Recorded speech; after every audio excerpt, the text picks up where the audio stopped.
Letra E no seu material é o constrangimento de testemunho ilegal. Olha, no artigo, acho que 200 do CPP, ele informa que toda pessoa pode ser testemunha. Só que tem um dispositivo no CPP que ele fala que tem pessoas que são proibidas de testemunhar. Quais?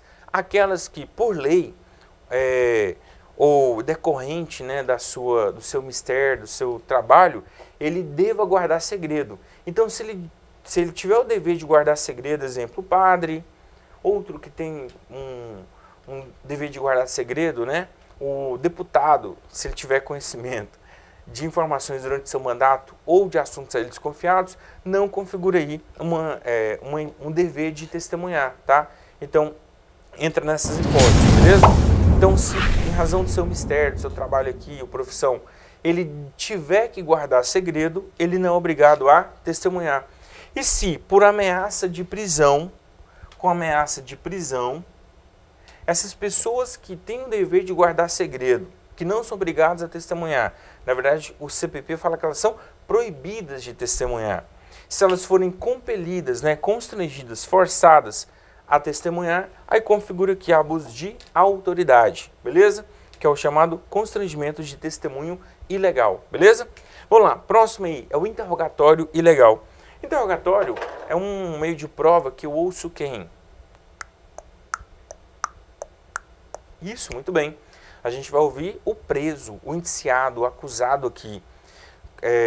Uma pessoa que não participou do crime, mas presenciou, vou chamar de testemunha, oitiva da testemunha, ou prova testemunhal. Se foi a vítima, oitiva do ofendido, né, oitiva da vítima. Agora, no caso do indiciado, do réu, do acusado, aí eu vou chamar de interrogatório, tá? Ou interrogatório do réu, ou interrogatório do indiciado, beleza? Bem, no caso de interrogatório, ele pode ser considerado ilegal? Pode. E quais são as hipóteses de considerar um interrogatório ilegal? O réu, durante o interrogatório, que é dividido em duas fases, né? Quais são as duas fases aí do interrogatório? Me ajuda, pode falar. Muito bem, a primeira é a qualificação do réu, do acusado, né? Autoridade competente, que pode ser o delegado, interrogatório policial, ou o juiz, interrogatório judicial. Então, o interrogatório policial e judicial tem o mesmo procedimento, só vai mudar a autoridade que preside, né, a coleta aqui do interrogatório. Tanto o interrogatório policial e judicial, a autoridade presidente, ela vai coletar o quê? Informações sobre o réu, que é a qualificação dele, se tem filhos, qual a idade dos filhos, se tem deficiência, se tem algum responsável, contato desse responsável, nome, endereço, tudo mais. A gente vai colher aqui as informações do réu durante o interrogatório, na primeira fase. Nessa primeira fase, o réu não tem direito ao silêncio. Inclusive, se ele não falar nada, é uma contravenção penal. E se ele mentir, o réu incorre no crime de falsa identidade, tá? Falsa identidade. Tamo junto? Se ele mentir sobre sua identidade. Então, não tem direito de ficar calado e tem que falar a verdade. Então, na segunda fase, é o momento em que a autoridade competente vai inquirir, perguntar sobre o fato criminoso e a autoria. Então, a prova do fato. E antes de iniciar essa segunda fase, a autoridade responsável pelo interrogatório deve advertir do direito ao silêncio. Então, o juiz ou o delegado, olha, a partir desse momento você tem direito ao silêncio. E se ele tem direito ao silêncio e ele invocou o direito ao silêncio e a autoridade competente prosseguir no interrogatório, configura que há abuso de autoridade. Invoquei o direito ao silêncio, não mais pode prosseguir aqui no interrogatório sob pena de configurar o crime de abuso de autoridade. Então, olha, o interrogatório ilegal, ele se configura quando? Isso, muito bem. Primeira hipótese aqui, quando houver violação do direito ao silêncio, que é prosseguir no interrogatório quando o réu invoca o direito ao silêncio. Beleza? Bem, segunda hipótese aqui de interrogatório ilegal é a violação do direito à assistência, violação da assistência por advogado. O réu tem direito de ser assistido por advogado. Inclusive, no texto constitucional, esses dois direitos estão no mesmo dispositivo, tá? Assim, ó, o preso será informado dos seus direitos, dentre os quais o de permanecer calado. E ainda tem direito à assistência por advogado e pela família, tá?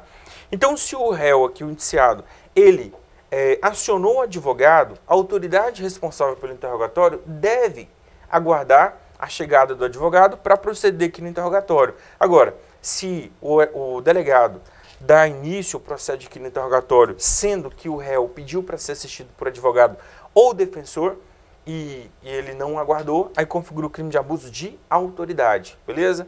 Então, muito importante aí essa aí, fechou? Próximo aí, letra G, violação à inafastabilidade do preso. O preso tem direito de reclamar, peticionar, direito de petição aqui contra ilegalidade ou abuso de poder à autoridade, diretamente à autoridade judicial? Tem. Note aqui que é o pleito perante a autoridade judicial, não é perante o diretor, tá? Então, perante o diretor, poderia até a gente fazer uma interpretação forçada aqui em outro dispositivo da lei, mas não configuraria esse. Aqui é o pleito diretamente à autoridade o quê? Judicial. O preso tem direito de peticionar para o juiz. E quem impedir aqui esse acesso do preso ou detento ao juiz, autoridade judicial, configura aqui o abuso de autoridade. E olha, também incorre nesse crime aqui, na mesma pena, né, no parágrafo único, a lei fala que o próprio juiz que fica sabendo da violação à inafastabilidade aqui e não faz nada, responde pelo mesmo crime.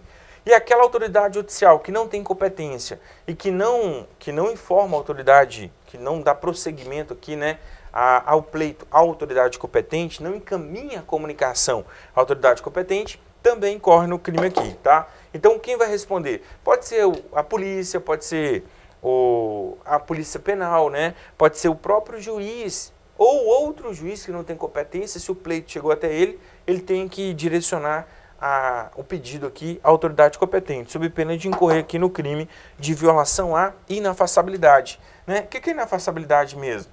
Olha, inafastabilidade, na verdade, é um princípio constitucional que fala assim, ó, a lei não excluirá da apreciação do Poder Judiciário lesão ou ameaça a direito. Então, o preso ele também tem direito aqui, nesse caso que é bem mais restrito que o próprio princípio da inafastabilidade. Por isso que eu coloquei o quê? Inafastabilidade para o preso.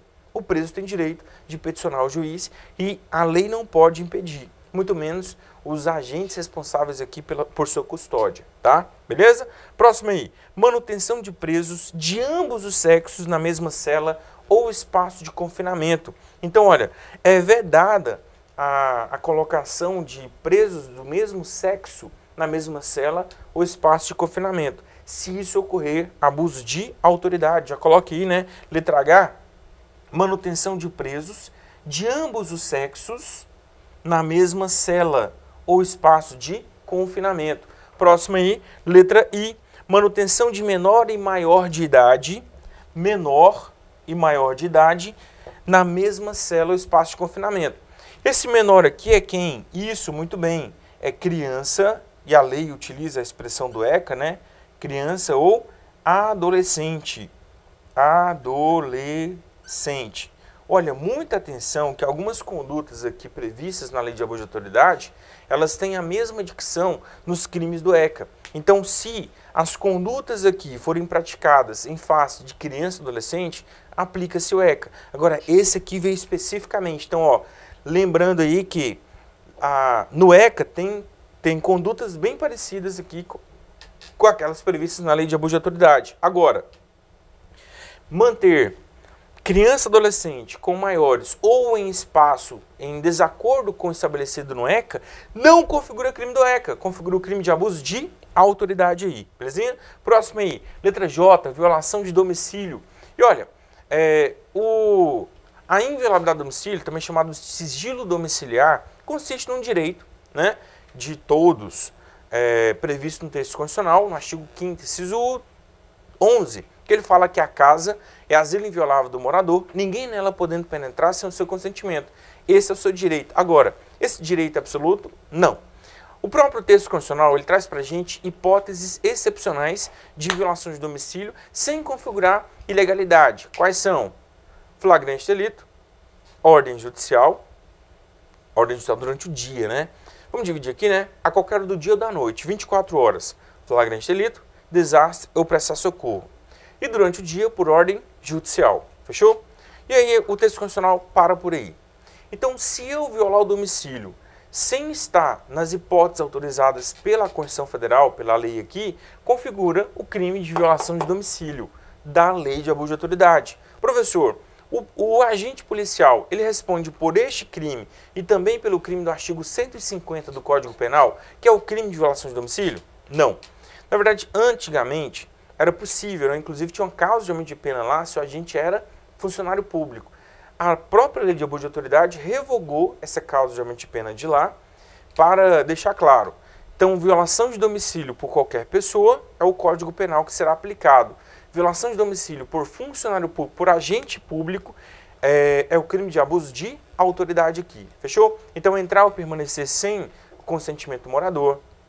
Também configura aqui o abuso, a violação de domicílio, né? Proceder à entrada em horário não estabelecido, né? Ou seja, durante a noite. Qual horário? Se quiser anotar aí, né? A partir das 21 até 5 horas da manhã. Professor, então a nova lei de abuso de autoridade, ela ampliou o conceito de dia? Em tese, sim. Por quê? Só haverá abuso de autoridade se a busca domiciliar por ordem judicial for praticada após as 21 e antes das 5 horas da manhã, tá? Que é durante o período da noite lá. Agora eu pergunto, e se foi praticado às 20 horas? A doutrina fala que dia é das 6 às 18, tá? É o que prevalece, com divergência aqui. E eu pergunto, e se então foi realizada a busca domiciliar às 20 horas? Está em desacordo com o conceito doutrinário, né, de dia, que é até às 18. Mas também não configura abuso de autoridade. Então pode ser que essa prova seja considerada ilícita, porque ela foi cumprida não durante o dia, foi durante a noite, e o agente não responde aí por abuso de autoridade, porque não configura aqui o tipo penal específico, né? A tipicidade não encaixou. Então, só haverá aqui se for praticado após as 21 e antes das 5 horas da manhã. Também configura aqui o abuso de autoridade por violação de domicílio, constranger a pessoa mediante aqui grave ameaça ou violência a entrar na sua residência, fazer um constrangimento ilegal aqui para entrar na residência, tá? Belezinha? Fechou? Então, configura aí o crime do artigo 22 da Lei de Abuso de Autoridade. Agora, o próprio artigo 22, ele traz para a gente aqui hipótese de exclusão da ilicitude. Ele fala assim, não há crime se a entrada, né, a busca se deu em face de quê? Isso, muito bem, flagrante delito. Flagrante delito. Que mais? Isso para prestar socorro. Para prestar socorro. Prestar socorro. Ou ainda no caso de quê? Desastre. No caso de desastre. Beleza? Bem, então são essas três hipóteses aqui de exclusão da licitude. Professor, e por ordem judicial? Por ordem judicial, se ele cumpriu aqui a ordem judicial, na verdade está de acordo com o tipo penal, seria fato atípico mesmo, e não a hipótese aqui de exclusão da ilicitude. Beleza? Fechou? Próximo aí. Fraude processual. Inovar aqui o estado das coisas durante a investigação, durante o processo, durante a diligência investigatória aqui, para induzir a autoridade judicial, o perito aqui, em erro, né, no julgamento. E quais são as finalidades previstas na lei de abuso de autoridade para configurar, então, aqui a fraude processual? Isso, muito bem, para eximir-se de responsabilidade e eximir-se de qualquer responsabilidade civil, criminal e administrativa. Eu sei que a lei de abuso de autoridade, ela coloca no caput para eximir-se de responsabilidade criminal. Só que no parágrafo único incorre na mesma pena se o agente pratica essa fraude processual, inovando aqui as provas, né, para eximir-se de responsabilidade civil ou administrativa. Então, eximir-se de responsabilidade. Qual? Civil, administrativa e criminal. O que mais? Para responsabilizar criminalmente alguém que sabe o que é inocente. Ou ainda, para agravar a responsabilidade de terceiros, tá? Então, eu posso querer agravar a responsabilidade para responsabilizar criminalmente alguém ou ainda para eximir-se de responsabilidade. Fechou? Neste caso aqui, nesses dois casos de baixo, né, responsabilizar criminalmente alguém, essa aqui especificamente do MEI, com essa finalidade, seria um abuso de autoridade em razão do agente ter praticado o quê? Isso, flagrante forjado, maquinado. Então, a prática de flagrante forjado ou maquinado configura o crime de abuso de autoridade para o agente, tá? Próximo aí, letra L, constrangimento à ressurreição. Isso não é ressuscitação, é ressurreição mesmo, tá? O indivíduo está morto. Exemplo aqui, supomos que a polícia, ela, na troca de tiro, ela foi lá e agrediu alguém, né? E aí, a polícia leva para o hospital uma pessoa que já estava morta. E aí o hospital, o atendente lá do hospital, público ou particular, ele vai dizer, não, ele já está morto, não precisa dar entrada aqui não, pode ir direto lá para o IML ou para o SVO, né? E aí, assim, ó, eu vou aqui te prender, eu vou te bater se você não fazer aqui a internação dessa pessoa que já está morta, tá? Por isso que a gente chamou aqui de constrangimento à ressurreição, né? Que é obrigar a pessoa a entrar no hospital para que ela seja ressuscitada. Não, na verdade, tem finalidade específica aqui. Qual que é a finalidade dos agentes aí para incorrer neste crime? É ele querer que dê a entrada lá no hospital como se ela estivesse viva, sabendo que ela está morta, para alterar o local ou o momento em que é praticado o quê? A morte, né? Praticado aqui o crime lá de matar a pessoa. Belezinha? Fechou? Então, é um crime aqui também previsto na lei de abuso de autoridade. E olha, aqui neste caso a gente aplica o cúmulo material. O que é o cúmulo material aqui? Isso, muito bem, é a somatória da pena do abuso, mais a pena correspondente à violência. Então, ó, dê entrada aqui nesse paciente que está morto, mas vocês vão ressuscitá-lo, tá? Se isso ocorrer, configura aqui o abuso de autoridade, o artigo 24, ok? Próximo aí, prova ilícita. No crime de prova ilícita aqui, tanto responde por ele quem produzia provas por meio ilícito. Então, a prova ilícita incorre quem produz a prova por meio ilícito ou quem utiliza a prova ilícita, né? Produzir a prova por meio ilícito ou utilizar a prova por meio ilícito. Ou utiliza, né? Se eu produz aqui, utiliza. Tá? Produz ou utiliza. Beleza? Fechou? Então incorre aí no crime de abuso de autoridade também.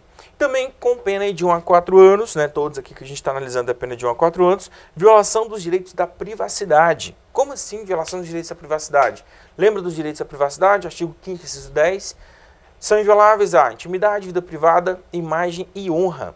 E se esses direitos forem violados por divulgação de gravação desconexa, configura que é abuso de autoridade. Professor, não entendi. A gravação, o trecho da gravação, numa interceptação telefônica, por exemplo, ou uma gravação clandestina, ou escuta telefônica, ou escuta ambiental, a divulgação dessa gravação que não tem relação com a prova, violando a intimidade, imagem, honra ou a vida privada da vítima, configura o crime de abuso de autoridade. Então, olha, neste caso só haverá, né, o crime de abuso de autoridade se a prova, se a gravação que for divulgada lá, ela for desconexa com o objeto da prova. Então, não tem nada a ver com a prova. Só para violar a intimidade, imagem, honra ou a vida privada da vítima, configura aqui o crime de abuso de autoridade. E os outros dois últimos tipos penais são, letra O, dar início aqui ou proceder na persecução penal civil ou administrativa sem justa causa. O que é justa causa? São provas, né? Sem justa causa ou contra quem sabe inocente, tá? Bem parecido lá com a denunciação caluniosa, só que aqui a própria autoridade é que vai dar início. Ele viu que a vítima é realmente inocente, a vítima, né?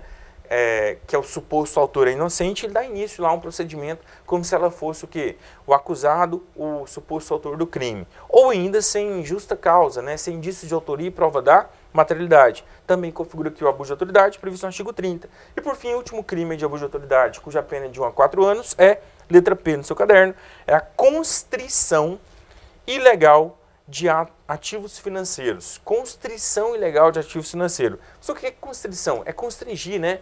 Que é fazer a indisponibilidade de bens, né? De patrimônio lá, que configura ativos financeiros.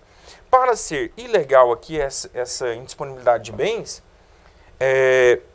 tem que ser em valor manifestamente superior ao necessário para quitar a dívida, indenizar o dano aqui, ou ainda, quando o juiz determina, olha, determina que é o bloqueio da conta de fulano.